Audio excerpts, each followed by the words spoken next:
तो चलिए आज बात करते हैं कि कैसे इंटरनेट ऑफ थिंग्स, जिसे हम सब आईओटी कहते हैं, वेयर हाउसिंग की दुनिया को पूरी तरह से बदल रहा है। मतलब लॉजिस्टिक्स में एक असली क्रांति ला रहा है। आइए देखते हैं कि यह सब कैसे हो रहा है। कभी सोचा है ये होता कैसे है? ये आजकल का एक लॉजिस्टिकल जादू ही तो है। और इस जादू के पीछे है एक बहुत ही पावरफुल टेक्नोलॉजी, जिसके बारे में हम अब जानेंगे। जी हाँ, वो टेक्नोलॉजी है इंटरनेट ऑफ थिंग्स यानी आईओटी। अब ये है क्या? आसान भाषा में समझें तो ये उन सभी डिवाइसेस का एक जाल है जो एक दूसरे से इंटरनेट के जरिए जुड़े हुए हैं और लगातार एक दूसरे को जानकारी भेज रहे हैं। इसे ऐसे समझिए जैसे कि कोई वेयरहाउस एक जीता जागता शरीर हो, तो आईओटी उसका दिमाग और उसकी नसें। ये एक ऐसा डिजिटल नर्वस सिस्टम है जो हर चीज को कंट्रोल करता है, कोऑर्डिनेट करता है। पर्दे के पीछे की वो ताकत जो सब कुछ चला रही है। तो सवाल ये है कि ये नर्वस सिस्टम आखिर काम कैसे करता है? ये सब डेटा के एक बहुत ही सिंपल लेकिन पावरफुल बहाव पर टिका है। ये पूरी प्रक्रिया ना 4 बहुत ही आसान से स्टेप्स में होती है। सबसे पहले हर सामान को एक डिजिटल पहचान दी जाती है, एक टैग। फिर सेंसर हर पल उस सामान की लोकेशन और हालत पर नजर रखते हैं। ये सारी जानकारी फौरन एक सेंट्रल दिमाग यानी सिस्टम को भेजी जाती है। और आखिर में वो सिस्टम खुद ब खुद एक स्मार्ट फैसला लेता है कि अब आगे क्या करना है। तो ठीक है, ये काम कैसे करता है ये तो समझ लिया, पर इससे फायदा क्या है? इसकी जो बड़े फायदे हैं ना, उन्हें हम 3 हिस्सों में देख सकते हैं। पूरी विजिबिलिटी, जबरदस्त परफॉर्मेंस और भविष्य का अंदाजा लगाने वाली इंटेलिजेंस। तो पहला और शायद सबसे बड़ा फायदा है टोटल विजिबिलिटी। इसका सीधा सा मतलब है हर वक्त, हर पल ये जानना कि कौन सी चीज कहां पर रखी है। मतलब हर एक प्रोडक्ट की लाइव जानकारी मिलती है। स्टॉक का हिसाब हमेशा परफेक्ट रहता है। और तो और फोकलिफ्ट या ट्रक जैसी बड़ी बड़ी मशीनें भी कभी गुम नहीं होती। यहां तक कि यह भी पता चल जाता है कि वेयरहाउस की जगह का सबसे अच्छा इस्तेमाल कैसे किया जाए। अब बात करते हैं दूसरे बड़े फायदे की, पीक परफॉर्मेंस। आईओटी वेयरहाउस को इतना तेज और एफिशिएंट बना देता है जितना पहले कभी सोचा भी नहीं जा सकता था।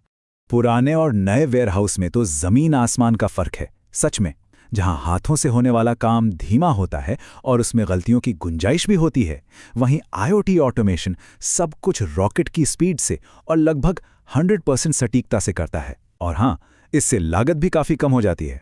तो ये एफिशिएंसी आती कहां से है? देखिए, 40% तो सीधे सीधे ऑटोमेशन से आता है और बाकी का हिस्सा देरी में कमी और ऑर्डर को जल्दी से जल्दी पूरा करने से। नतीजा क्या होता है? प्रोडक्टिविटी बढ़ती है और कस्टमर्स भी खुश रहते हैं। और अब आते हैं तीसरे फायदे पर, जो कि सच में फ्यूचरिस्टिक है, प्रिडिक्टिव इंटेलिजेंस। इसका मतलब है डेटा का इस्तेमाल करके किसी भी प्रॉब्लम को शुरू होने से पहले ही पकड़ लेना और उसे रोक देना। एक बहुत ही अच्छी बात है जो इस पूरे बदलाव को समझाती है कि अब मकसद सिर्फ प्रॉब्लम को सॉल्व करना नहीं, बल्कि ये पक्का करना है कि प्रॉब्लम कभी हो ही ना। इसको समझने के लिए 2 बहुत अच्छे उदाहरण हैं। जैसे मशीनों पर लगे सेंसर खुद ही बता देते हैं कि भाई मैं खराब होने वाली हूं, मेरी मरम्मत करवा लो। इससे काम कभी रुकता नहीं। इसी तरह स्मार्ट कैमरे और सेंसर किसी भी अनजान हरकत पर फौरन अलर्ट भेजकर सिक्योरिटी को मजबूत करते हैं। तो ये सारी बातें सुनने में तो बहुत अच्छी लगती हैं, है ना? पर सवाल ये है कि क्या असल में कंपनियां इससे यूज कर भी रही हैं या ये सब बस बातें ही हैं? चलिए देखते हैं। अरे बिल्कुल, Amazon, DHL, वॉलमार्ट जैसी जो बड़ी बड़ी कंपनियां हैं ना, वो तो पहले से ही इस टेक्नोलॉजी का फायदा उठा रही हैं और मार्केट में अपनी पकड़ बना रही हैं। तो ये सिर्फ थ्योरी नहीं, बल्कि एक साबित हो चुकी हकीकत है।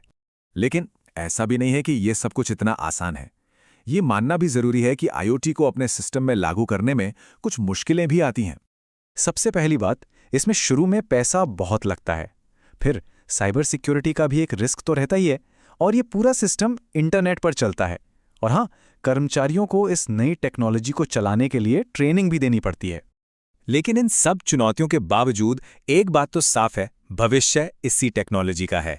तो आइए एक नज़र डालते हैं कि आगे क्या होने वाला है।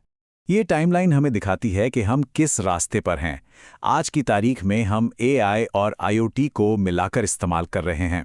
बहुत जल्द हम एडवांस्ड रोबोट्स को काम करते देखेंगे और आगे चलकर हमें पूरी तरह से ऑटोमेटेड वेयरहाउस देखने को मिलेंगे, जहां ड्रोन इन्वेंट्री का हिसाब किताब रखेंगे।